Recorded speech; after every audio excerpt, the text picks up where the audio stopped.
On this 2-Minute Tuesday, I wanted to talk a little bit about depression. Last week was Suicide Prevention Week, and I don't think that suicide and depression deserves only 1 week a year. So I wanted to talk a little bit about how we misuse the term depression, and I am guilty of it myself. Even on this channel, in the self-soothing series, I have repeatedly said that we can be experiencing challenging emotions of anger, anxiety, and depression, and that's not correct. The emotion is sadness. The state that we may fall into is depression. Now, not everyone who feels depressed, if we want to use the word that way, will experience a clinical depression.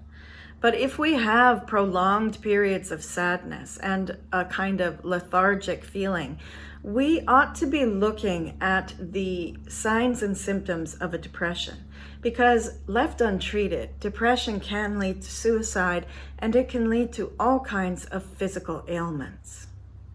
I'm going to leave a link in the description box of some of the symptoms of depression and where you should go if you're experiencing prolonged sadness.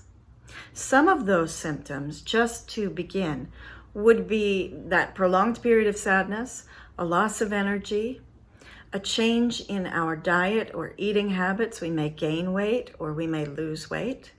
A change in our sleeping patterns. We might not be able to sleep, or we may be sleeping way too much. And one sign that I particularly look for is early morning waking. If we've lost interest in the things that used to bring us pleasure, if we're experiencing kind of brain fog or cognitive impairment, if we're having memory loss, all of these things can be signs of a major clinical depression. So I wanted to just mention this because we talk about depression as an emotion. I've done it and I'm wrong to do it. But depression is actually a very serious illness that needs to be addressed.